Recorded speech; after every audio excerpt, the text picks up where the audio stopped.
नमस्कार. रयत शिक्षण संस्थेचे Azad college of education Satara विद्यार्थी शिक्षकाचे नाव अंकिता धनाजी बनसोडे. वर्ग B.Ed भाग 2. हजेरी क्रमांक 1. अध्यापन पद्धती विज्ञान आणि गणित. प्राचार्य डॉक्टर V.S. नलवडे मॅडम. मार्गदर्शक प्राध्यापिका V.D. पाटील मॅडम. आज आपण जो घटक पाहणार आहोत त्या घटकाचे नाव आहे गुणोत्तर आणि प्रमाण. प्रमाणांचा उपयोग करून प्रमाणांची तुलना करणे म्हणजेच गुणोत्तर आणि प्रमाण. गुणोत्तर आणि प्रमाणाची थोडक्यात आपण रूपरेषा पाहणार आहोत. तुम्ही दिवसातून किती तास गेम खेळता किंवा किती तास गेम खेळण्यात घालवता. आपण जर रोजच्या जीवनात आपल्या तासांचा जर विचार केला तर आपण असे कितीतरी तास घालवतो मोबाईल वापरण्यामध्ये, गेम खेळण्यामध्ये. त्याच्यावरूनच आपण गुणोत्तर आणि प्रमाण ह्याची माहिती घेणार आहोत. आता रूपरेषेमध्ये अनुपात समजून घेणे, समान अनुपात, सोपे केलेले अनुपात व क्रियाकलाप हे आपण पाहणार आहोत. आता गुणोत्तर आणि परिणाम शिकण्याचे ह्याचे परिणाम. गुणोत्तराची संकल्पना समजून घ्यायला हवी. समतुल्य गुणोत्तरे ओळखा आणि तयार करायला आपल्याला आली पाहिजेत. गुणोत्तरे सोपी करताही आपल्याला आली पाहिजेत व समस्या सोडवण्यासाठी गुणोत्तरे लागू करता आली पाहिजेत.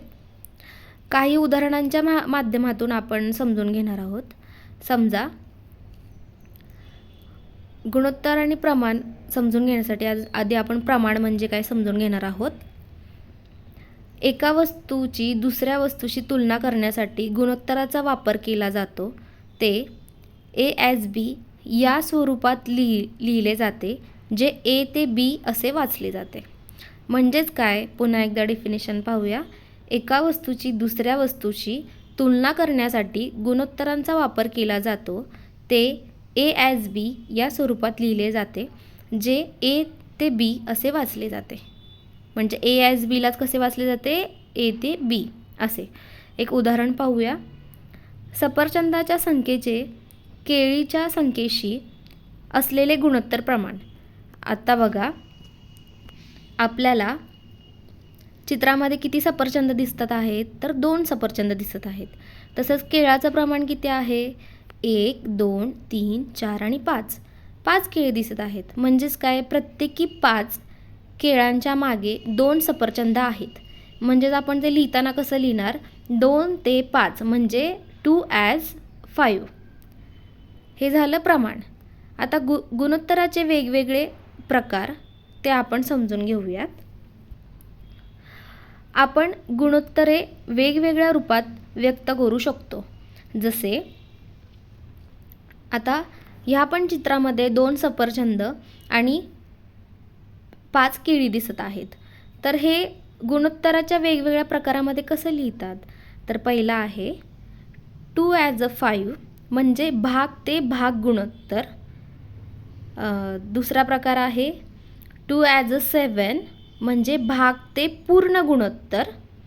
म्हणजे पूर्ण संख्या किती आहे बघा, सफरचंद आणि केळांची जर ॲडिशन म्हणजे आपण एकत्र केली तर त्याची संख्या किती होती आहे, 7. मग आपण इथे पाहूयात भाग ते पूर्ण गुणोत्तर किती आहे, 2/7 म्हणजे 2 ते 7. तसंच तिसरा प्रकार आहे 2/5 म्हणजेच काय, पूर्णांक म्हणून गुणोत्तर. आपण गुणोत्तरे वेगवेगळ्या स्वरूपात व्यक्त करू शकतो, जसे की समोर आपण आत्ता पाहिले आहे ते. आता सर्वप्रथम भाग ते भाग गुणोत्तर म्हणजे काय हे जाणून घेऊया. एका भागाची दुसऱ्या भागाशी असलेली तुलना म्हणजेच काय, भाग ते भाग गुणोत्तर. आता समोर बघा, बास्केटबॉल तुम्हाला दिसत आहेत. प्रत्येकी 8 बास्केटबॉलसाठी 3 व्हॉलीबॉल आहेत. किती आहेत, प्रत्येक 8 बास्केटबॉलसाठी 3 व्हॉलीबॉल आहेत.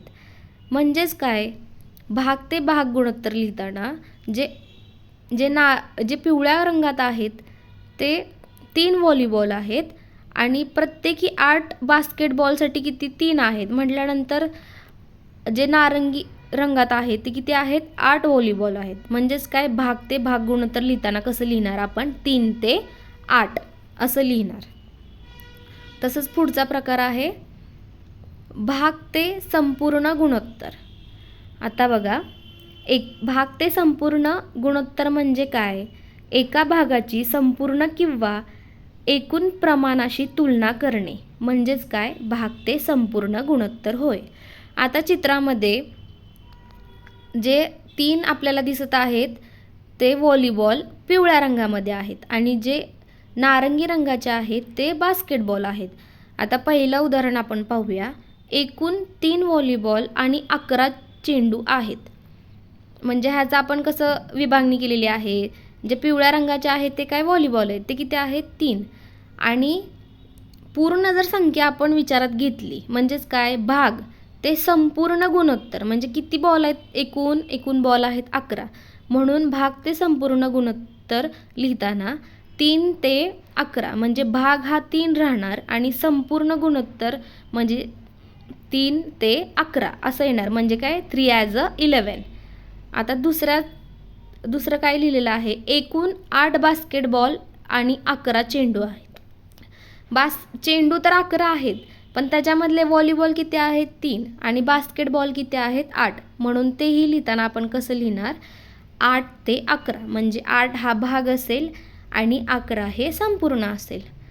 पुन्हा एकदा पाहूया. भाग ते संपूर्ण गुणोत्तर म्हणजे काय? एका भागाची संपूर्ण किंवा एकूण प्रमाणाशी तुलना करणे म्हणजेच काय? भाग ते संपूर्ण गुणोत्तर. आता पुढचा आहे गुणोत्तर अपूर्णांक म्हणून. आपण गुणोत्तरांना पूर्णांक म्हणून देखील व्यक्त करू शकतो. म्हणजेच काय? आपण गुणोत्तरांना अपूर्णांक म्हणून देखील व्यक्त करू शकतो. आता मग मागच्या स्लाईडमधलेच चित्र आहेत. आता याच्यामध्ये कसं दिलेलं आहे? एकूण आपल्याला तर माहीतच आहे किती व्हॉलीबॉल आहेत? 3 व्हॉलीबॉल आहेत आणि एकूण चेंडूंची संख्या किती आहे? 11. पण ते गुणोत्तर अपूर्णांकामध्ये लिहिताना म्हणजेच आपण गुणोत्तरांनाच अपूर्णांक म्हणून देखील ओळखतो. ते कसं लिहितात? 3 ते 11 त्याला आपण 3/11 असं देखील लिहू शकतो किंवा असं लिहितात. तसंच ते दुसरं उदाहरण आपण पाहिलेलं मागच्या स्लाईडमध्ये. एकूण किती बास्केटबॉल आहेत? तर 8 आहेत आणि चेंडूंची संख्या किती आहे? 11. मग आपण ते 8 ते 11 म्हणजेच काय? 8/11 अशा प्रमाणात आपण लिहू शकतो. टीप आहे, अंश डावी बाजू दर्शवतो तर छेद ही उजवी बाजू दर्शवतो. जो अंश आहे 3 ते 11 यातला अंश कोणता आहे? 3 आणि छेद कोणता आहे? 11. म्हणजेच काय? अंश नेहमी जेव्हा आपण त्याला अपूर्णांकाचं रूप देत नाही, ते गुणोत्तरामध्ये असतं, तेव्हा अंश आणि छेद कसा ओळखायचा? जर जे गुणोत्तरामध्ये लिहिलेलं असेल तर आपली जी डावी बाजू आहे तो अंश असतो आणि जी उजवी बाजू आहे ती छेद दर्शवते.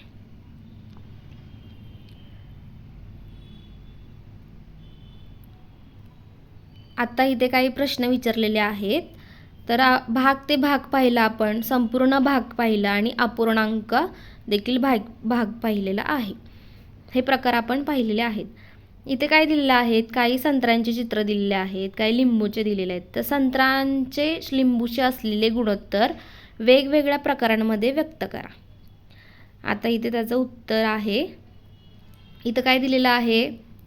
संत्र्यांचे लिंबूशी असलेले गुणोत्तर वेगवेगळ्या प्रकारांमध्ये व्यक्त करा. आता आपण मगाशी काय पाहिलेलं? भाग ते भाग गुणोत्तर. ओके, तर इथे कसं येणार आहे? आता आपण संत्री मोजूया. 1 2 3 4 5 6 7. संत्र्यांची संख्या किती आहे? 7. आणि लिंबूंची संख्या किती आहे? 1 2 3 4 5 6 7 8 9 10. लिंबूंची संख्या किती आहे? 10. मग इथे काय विचारले आपल्याला? संत्र्यांचे लिंबूंशी असलेले गुणोत्तर म्हटल्यानंतर भाग ते भागमध्ये काय येणार? संत्र्यांची संख्या 7 व लिंबूची संख्या 10 म्हणजेच काय येणार? 7 ॲज अ 10 म्हणजे 7 ते 10 असं. भाग ते संपूर्ण म्हणजेच काय येणार, भाग आता इथे वेगवेगळं करावं लागणार आपल्याला. संत्र्यांचं वेगळं आणि लिंबूंचं वेगळं करावं लागणार. संत्र्यांची संख्या किती आहे 7 आणि एकूण संत्री अधिक लिंबू ह्यांची संख्या किती झाली 17.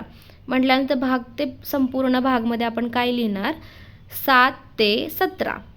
आणि तसंच लिंबूंची संख्यामध्ये लिंबूंची संख्या आहे 10, तर आपण ते लिहिताना लिहिणार 10 ते 17. हे भाग ते संपूर्ण तुम्हाला समजलं असेल. त्यानंतर आहे अपूर्णांक. आता तुम्हाला सांगितलं गुणोत्तर जर गुणोत्तरामध्ये दिलं असेल तर गुणोत्तराची जर आपल्याला त्या अपूर्णांकात लिहायचं असेल तर गुणोत्तरामध्ये दिलेलं जी अंश म्हणजेच काय आपल्या हाताची डावी बाजू आणि छेद म्हणजे आपल्या हाताची उजवी बाजू. म्हटल्यानंतर अपूर्णांकात लिहिताना आपण लिंबूंची संख्या कसं लिहिणार 7/17 आणि संत्र्यांची संख्या किती लिहिणार आपण 7/17 आणि लिंबूंची किती लिहिणार 10/17. समजलं असेल सर्वांना. आता समतुल्य गुणोत्तर म्हणजे काय, समान मूल्य असलेल्या 2 किंवा अधिक गुणोत्तरांचा संदर्भ घ्यावा लागतो, म्हणजेच काय समतुल्य गुणोत्तर होय. आता इथे काय दिलेलं आहे, गुणोत्तराच्या दोन्ही भागांना समान संख्येने गुणाकार किंवा भागाकार केल्यास समतुल्य गुणोत्तर मिळते. बरोबर आहे. काय लिहिलेलं आहे इथे, गुणोत्तराच्या दोन्ही भागांना समान संख्येने गुणाकार किंवा भागाकार केल्यास समतुल्य गुणोत्तर मिळते. आता इथे काय दिलेलं आहे 3. आता इथे दिलेलं काय आहे, आता 1 ते 3 दिलेलं आहे आणि बरोबरचं चिन्ह देऊन 2 ते 6 असं दर्शवलेलं आहे. जर आपण पहिल्या संख्येला 2 गुणलं तर जी 2 ते 6 असं उत्तर येणार आहे आणि जर आपण 2 ते 6ला 2ने भागल्यानंतर पहिलं 2 1 ते 3 असं उत्तर येणार आहे. आता आहे सरलीकृत गुणोत्तर. सर्वात सोप्या स्वरूपात व्यक्त केलेले गुणोत्तर आपण पाहणार आहोत, पण त्याच्या आधी आपण सरलीकृत गुणोत्तर म्हणजे काय याची माहिती घेऊया.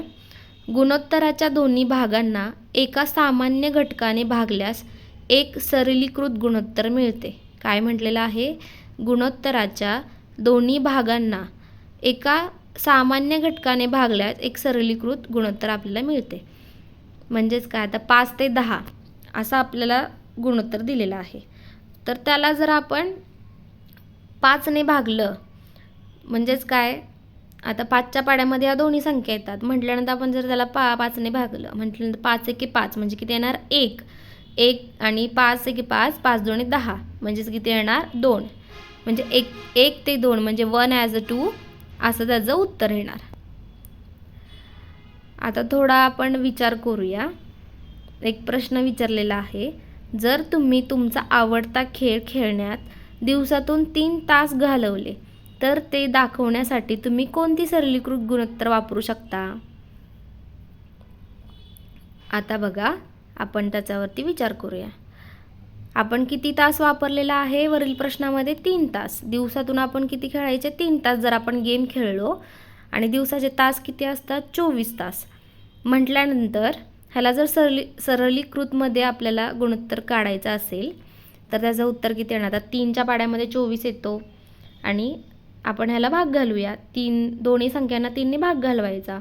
3 एके 3 म्हटल्यानंतर 1 तसंच येणार ते 3 एके 3 3 8 24 म्हटल्यानंतर सरलीकृत गुणोत्तर किती येणार 1 ॲज अ 8 म्हणजेच 1 ते 8 म्हटल्यानंतर 3 ते 24 चे सरलीकृत गुणोत्तर 1 ते 8 असे आहे.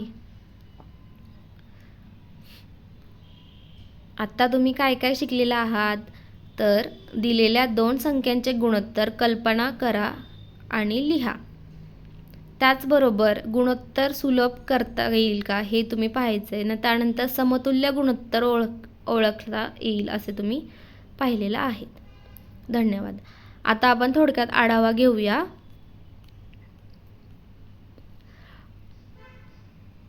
आता आपण काय काय पाहिलेलं आहे, तर पहिल्यांदा आपण जे पाहिलेलं आहे ते आहे गुणोत्तर आणि प्रमाण. म्हणजेच गुणोत्तर आणि प्रमाण हे आपण आज पाहिलेलं आहे.